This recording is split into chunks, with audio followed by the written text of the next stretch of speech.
الكلمة l'honorable député Khan Mustafa.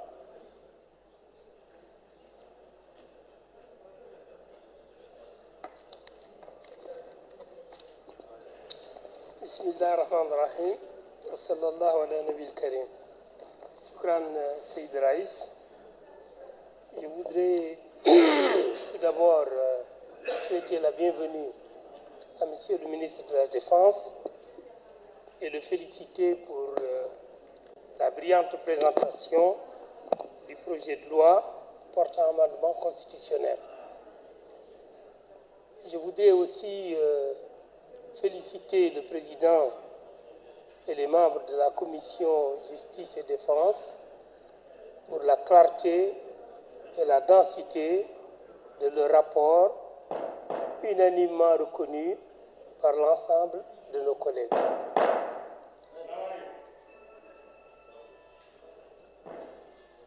Monsieur le Président, je voudrais avant tout adresser mes chaleureuses félicitations au Président de la République, M. Mohamed Ould Abdelaziz, qui a refusé catégoriquement de modifier les dispositions de la Constitution relatives au nombre de mandats présidentiels, et se l'appliquant à lui-même malgré les nombreuses pressions de ses nombreux partisans.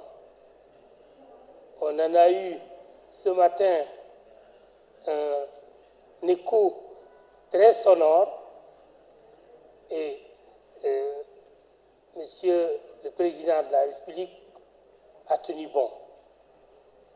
Et ce faisant, il a évité à notre pays des turbulences qui, sous d'autres cieux, ont mis des pays, comme on le sait, à feu et à sang. Donc, il s'est montré grand, il s'est montré soucieux de préserver la paix civile, politique et sociale de notre pays. En tout cas, moi, je le remercie sincèrement. Monsieur le Président, il y avait un boulevard que le président Mohamed Ould Abdelaziz a ouvert pour toute l'opposition. Et c'est dommage qu'une partie de l'opposition n'ait pas emprunté ce boulevard vers le palais de Congrès, sachant qu'à maintes reprises, il a dit qu'il ne briguait pas de troisième mandat à travers la presse nationale et internationale. Monsieur le Président,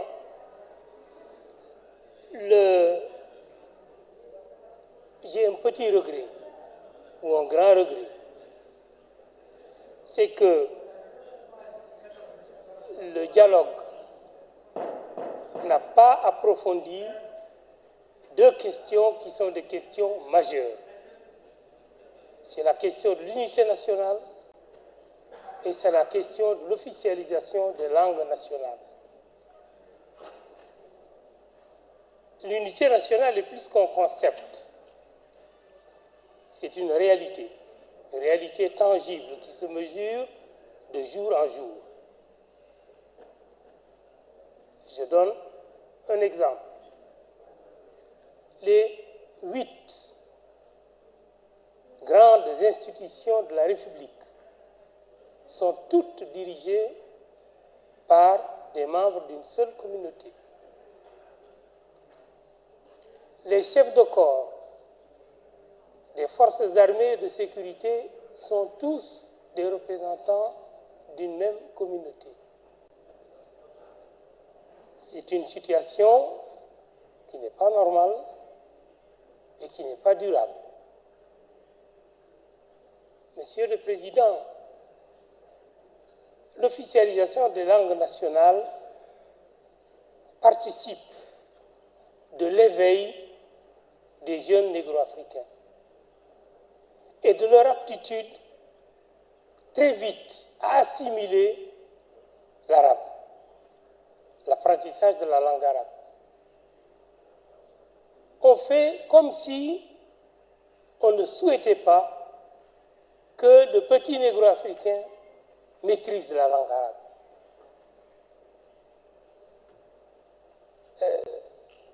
L'enseignement de la langue arabe aujourd'hui en milieu négro-africain est dans une impasse. Il faut qu'on s'en sorte. Si on veut vraiment que tout le monde se comprenne à travers une langue véhiculaire, il faut qu'on trouve à travers l'enseignement des langues nationales le moyen d'éveiller les jeunes négro-africains au point qu'à l'adolescence, ils soient aptes à maîtriser la langue arabe, comme cela a été le cas dans les écoles pilotes qu'avait expérimenté l'Institut des langues nationales, où, ce qui est le cas également, tous les arabisants actuels ont appris l'arabe à partir de l'adolescence. C'est les élèves coraniques. Monsieur le Président, cette lacune doit être corrigée, donc il y a des prochains chantiers de dialogue et je souhaite que l'opposition et particulièrement notre frère et collègue Ibrahim Sarr, qui est soucieux, dont le combat politique porte en partie sur ces deux questions essentielles, qu'il participe de manière à ce que, je suis sûr que si toute l'opposition avait participé au dialogue de septembre et d'octobre, on aurait des résultats d'une plus grande qualité. Cela dit, ces lacunes n'affectent pas la qualité des projets d'amendement constitutionnel portés par le gouvernement.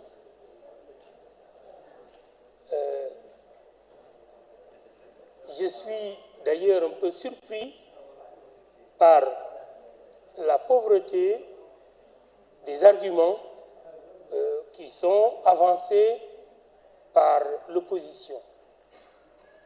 En tout cas ici, au niveau de cet hémicycle. Ils ne sont ni pertinents, ni même, a fortiori, percutants. Les amendements constitutionnels présentés par le gouvernement constituent des avancées majeures dans beaucoup de domaines pour notre pays. Je comprends la frustration de l'opposition. À deux reprises, le pays avance sans eux. Moi, à leur place, je serais très frustré que mon pays se construise sans moi. Et c'est pour ça qu'il faudrait que le président Mohamed Abdelaziz ait à l'esprit que le prochain round de dialogue devra être celui-là absolument inclusif.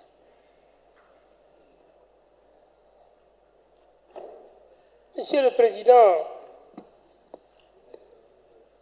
je n'ai pas grand-chose à ajouter sur les projets d'amendement eux-mêmes, parce qu'il y a eu de brillantes interventions de mes collègues qui ont disséqué en long et en large l'ensemble des aspects qui constituent ce projet de loi.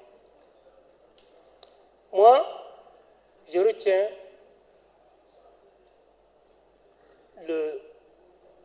la mise en place prochaine des conseils régionaux.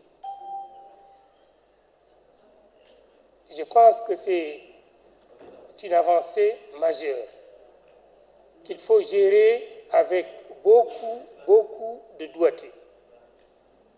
Il faut donner à ces conseils régionaux tous les pouvoirs exécutifs, toutes les compétences de gestion de l'ensemble des secteurs d'activité économique, sociale et culturelle.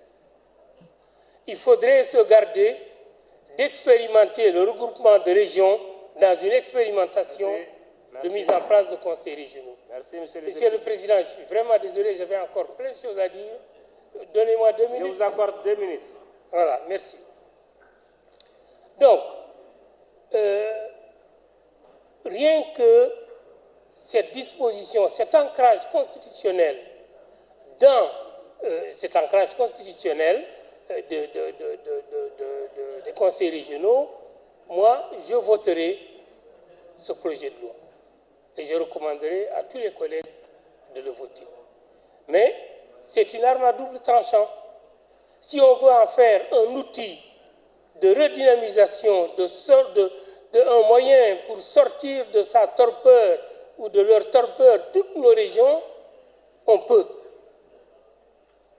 Il faudrait que ce soit des entités autonomes, des espèces d'établissements publics qui reçoivent des subventions et transferts, qui logent dans des comptes bancaires et qui ne suivent pas le circuit enquisté des trésors publics et régionaux.